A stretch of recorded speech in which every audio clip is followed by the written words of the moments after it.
We begin, as always, with the name of Allah. We praise Him and we seek His aid and we seek His forgiveness. For indeed, whomsoever Allah guides, there is none to misguide him, and whomsoever Allah leaves to go astray, then He will find no guiding friend. And I bear witness that there is none worthy of worship except Allah. He is alone and He has no partners. And I bear witness that Muhammad sallallahu alayhi wasallam is His slave and messenger. Indeed, the best speech is the book of Allah.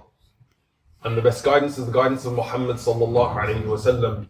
And the most evil of affairs are the newly invented matters in this religion. And every newly invented matter is an innovation. And every innovation is a means of going astray. And every means of going astray is in the hellfire. It cannot have escaped anyone unless they were living under a rock that 3 weeks ago a terrible thing happened.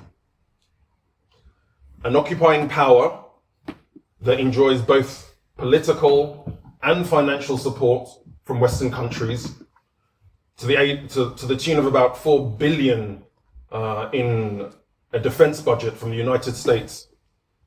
This state suffered an attack like it had never felt before. An intelligence service that was amongst the most feared in the region was caught unawares and left powerless and embarrassed. Now, whether or not you accept that, as Hamas claims, the resulting civilian deaths were unintentional, this would have been a tragedy for those men and women, young and old, that were killed innocently. Now, life is precious, and few of us can really imagine what it is like to be an innocent civilian and to lose family, a father, a mother, a brother, a sister, a son, or a daughter, to have them kidnapped and held to ransom. Now, an understandable response, a human response, is one of pain and rage and vengeance. And so we are told repeatedly as Muslims that we must condemn. But is it that we are asked to condemn the deliberate persecution and state-sanctioned degradation and dehumanization of a civilian population that happens year after year after year? None of this is new. These same feelings that we're feeling now, we felt them last year, and we felt them the year before, and we felt them the year before. Are we asked to condemn the state-sanctioned and enacted dispossession of land and homes, the unlawful killing and the arbitrary and unlawful imprisonment of men, women, and children, with the use of exceptional measures? Two words that hide the reality of state-sanctioned torture that includes sexual assault. In the same way that the words are used, collateral damage, to hide the reality of killing civilians. We say dispossession, when really we should say theft. And we say unlawful imprisonment, when really we should say kidnap.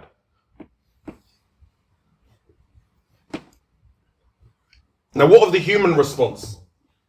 As we referred to earlier, the human response to the terrorizing of a civilian population, for it is terrorism when done by the state, bombing apartment buildings, hospitals, roads, municipal facilities, water plants, the desecration of holy sites and the denial of access to them. What is this if not terrorism, and are we asked to condemn? Now, there is a term that has become popular in common parlance: gaslighting. And gaslighting is when it's a form of psychological abuse in which the abusive partner causes the person that is being abused to question their perception of reality as a means of torture and as a means of control.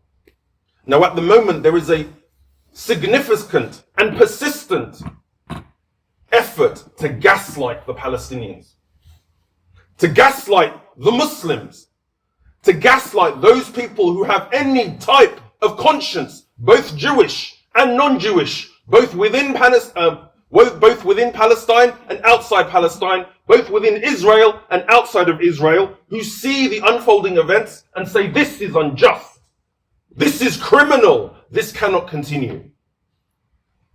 This did not start in October of this year. We are being gaslighted to ignore 75 years of brutal military occupation. Gaslighted to ignore genocide taking place in slow motion over 17 years, with a blockade that is slowly killing the civilian population. Lack of food, lack of water, lack of electricity, lack of access to building materials for buildings that have been destroyed. Restriction of access to medical services, both specialist and emergency. We're being gaslighted to ignore the apartheid of a regime that oppresses the Palestinians both within Israel and within the occupied territories. Gaslighted to ignore genocidal statements of Israeli officials speaking of Palestinians as animals and wiping them out and denying their existence as a people. We are being gaslighted to ignore the willful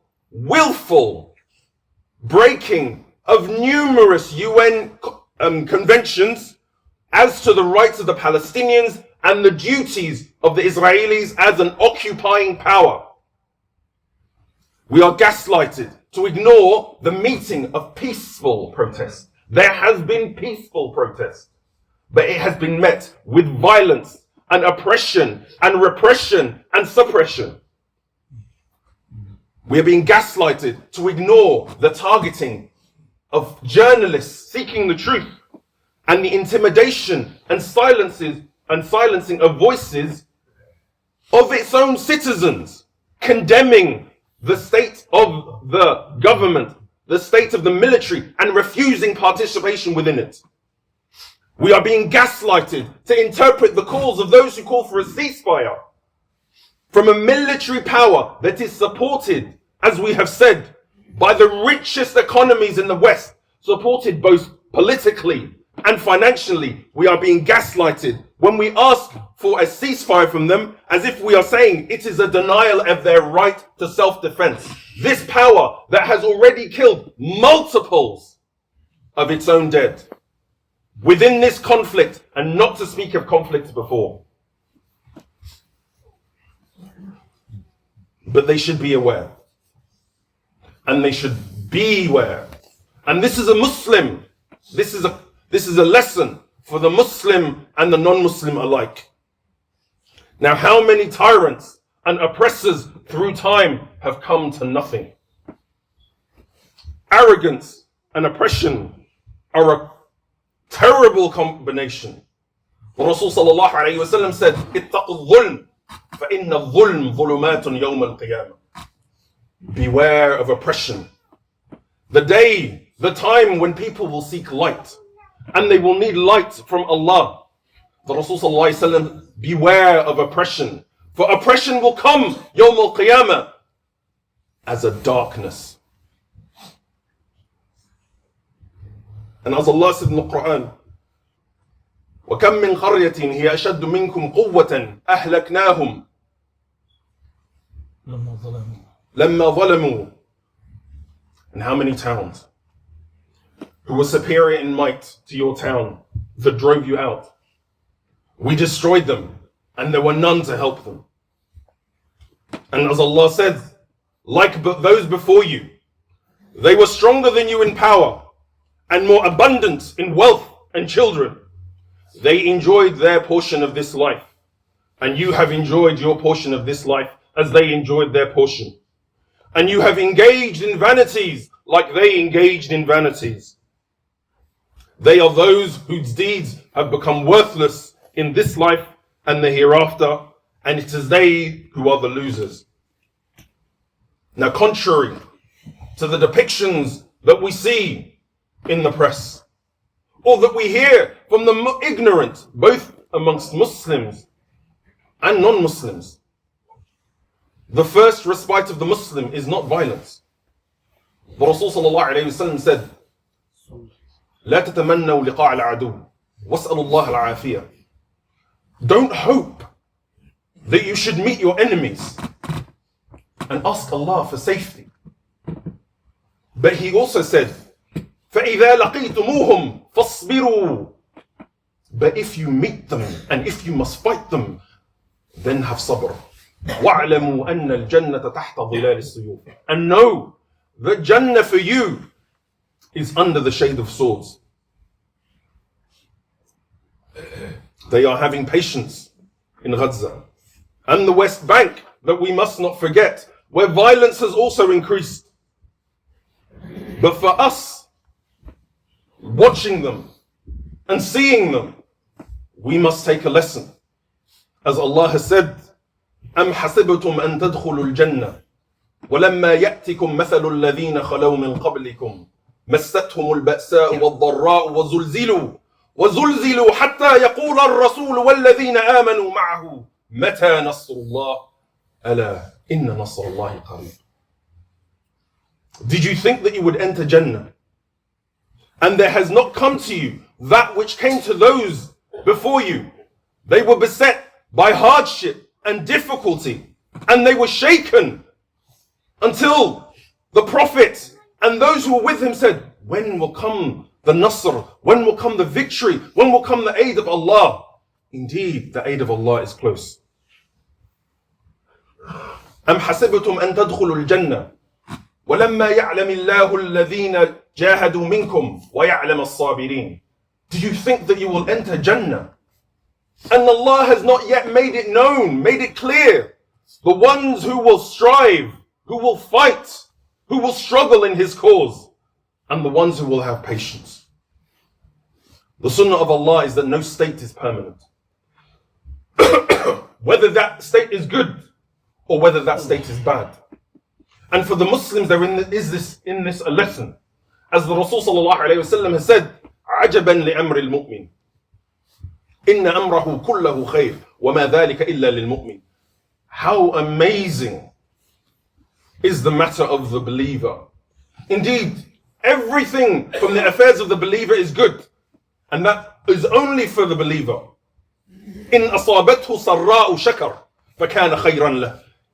If he is given, afflicted by good, then he is grateful, and so it is good for him. وَإِنْ أَصَابَتْهُ ضَرَّاءُ صَبَرٌ فَكَانَ خَيْرًا لَهُ. And if he is beset by hardship and difficulty, then he has sabr, and it is better for him. And as Allah has said, فَإِنَّ مَعَ الْعُسْرِ يُسْرًا إِنَّ مَعَ الْيُسْرِ يُسْرًا. Indeed, with hardship comes ease. Indeed, with hardship comes ease. أقول قولي هذا أستغفر الله لي ولكم ولسائر المسلمين.